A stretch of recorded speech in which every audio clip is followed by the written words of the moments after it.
Hi, I'm Stephen Danaluti. I write and think about things at InnoVentures. I'm going to talk about hacking innovation, which I've done before. And so this is an updated version. In this video, I'm going to look at 5 steps to ensure success with organizational innovation. So without further ado, let's go. And the point is that there is a different way. Innovation needs innovating. Big companies especially, they need to think different, more entrepreneurially, hacked even.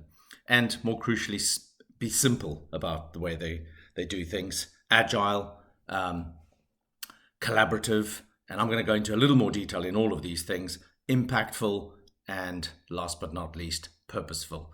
And I do a lot of the thinking that I do based on my experience at various companies, most recently at Microsoft, where I still work, where we run a 1-week hackathon.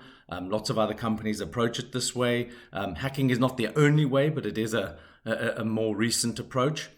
So those 5 steps in a little more detail now, starting with being purposeful. And as I say, an example from Microsoft where I work currently is our CEO gets involved in our weekly hack efforts. He's present.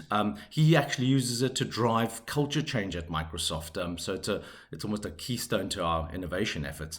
Agility is something that Google incorporate with their design sprint, which is for software design, but it can be applied more broadly. The point here, though, is the time that it takes to go through a sprint, 5 days, as you can see.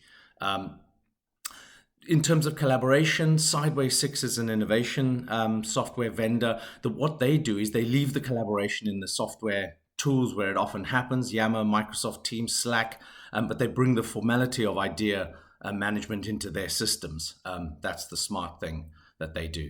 In terms of being simple, the lean startup cycle is something that can be applied to lots of things. Innovation is one of them. And again, the point here is that it's the simplicity of it and the iterative nature of it.